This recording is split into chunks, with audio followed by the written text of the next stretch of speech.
Bonjour, bienvenue dans ce nouveau temps de méditation de la parole de Dieu.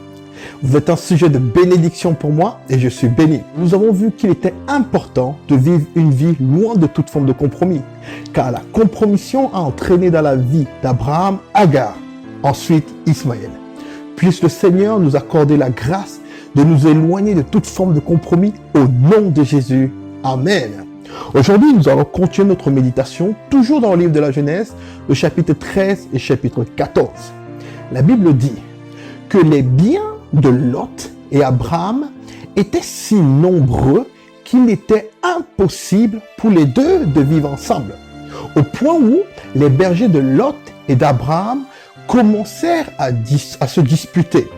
Et Abraham prend une décision fort importante. Lisons.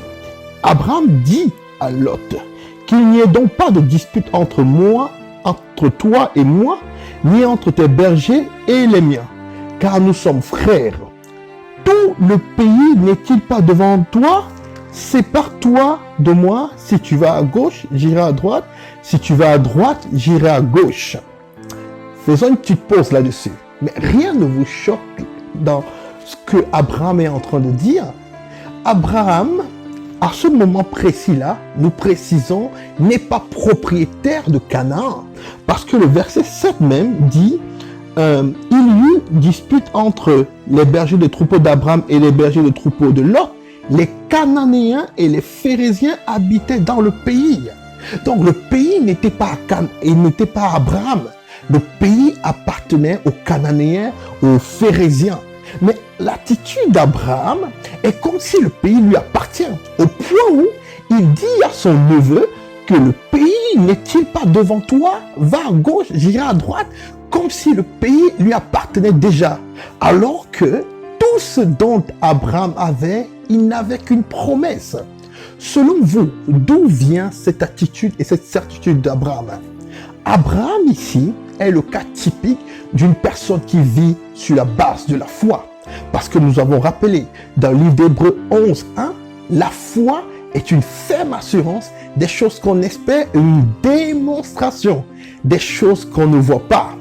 Abraham avait une ferme assurance de ce que Dieu l'avait promis, dans Genèse 12:7, la terre de Canaan.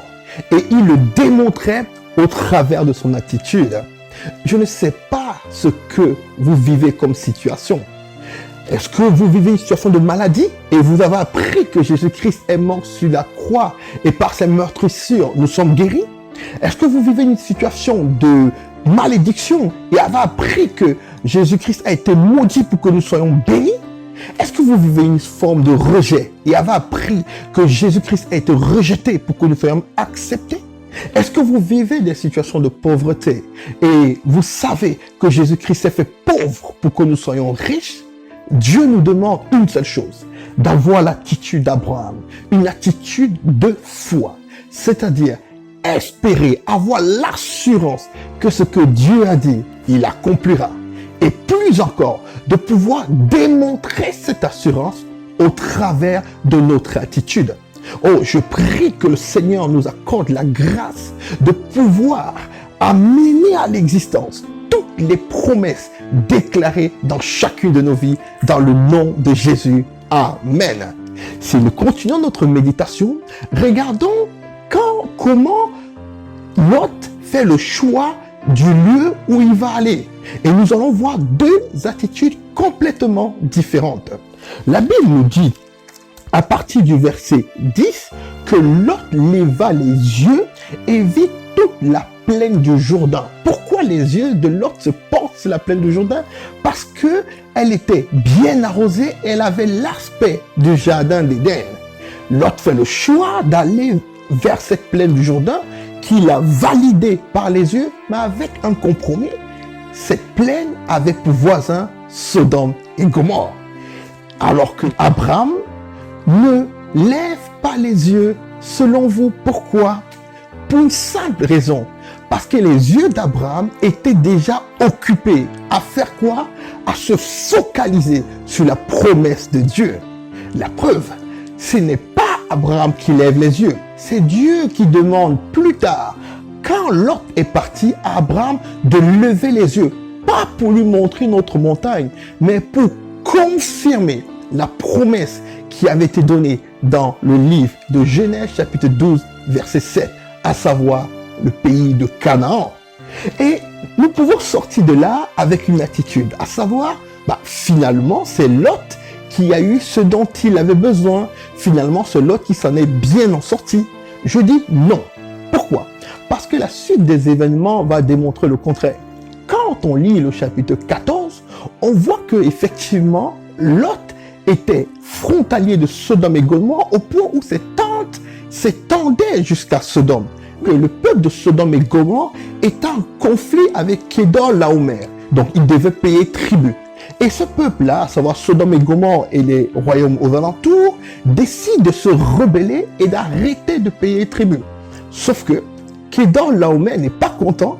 Il prend des alliés, va combattre Sodome et Gomorrhe, bat Sodome et Gomorrhe et tous les royaumes, pille tous leurs biens, prend les habitants, amène en captivité. Mais ce qui est dommage, c'est que vu que les tentes de Lot s'étendaient jusqu'à Sodome, Lot est traité comme des Gomorréens. Il est complètement pillé et lui-même est emmené en captivité. Oh, quel drame! Souvent, nous vivons dans des situations de compromis. Le jour J, on a l'impression que tout se passe bien, mais nous ne savons pas ce qui arrivera demain. La Bible nous dit le lendemain pour toute situation de compromission est désastreuse. Je ne sais pas quelle situation de compromission dans laquelle vous vous trouvez aujourd'hui. Vous seul, vous le savez. Ces situations-là dont vous savez au fond de vous qu'ils ne glorifient pas le Seigneur. Aujourd'hui est le jour opportun de vous repentir afin de vous détourner de ces voies-là. Parce que la Bible nous dit, nul ne sait de quoi sera fait le lendemain. Donc aujourd'hui est le jour du Seigneur. Je prie que le Seigneur vous accorde la grâce et la force de pouvoir vous en détourner dans le nom de Jésus. Si nous continuons notre méditation, nous allons remarquer une chose importante. L'attitude d'Abraham quand on vient lui annoncer que son neveu Lot a été pris et est allé en captivité et on a pillé tous ses biens. La Bible nous dit qu'à ce moment précis, Abraham décide de choisir 318 de ses meilleurs serviteurs pour pouvoir aller au combat. Mais rien ne nous choque dans l'attitude d'Abraham. Abraham est un berger. Abraham de base n'est pas un combattant. Canaan n'est pas à lui. Donc du coup, normalement, il n'est pas censé avoir une armée.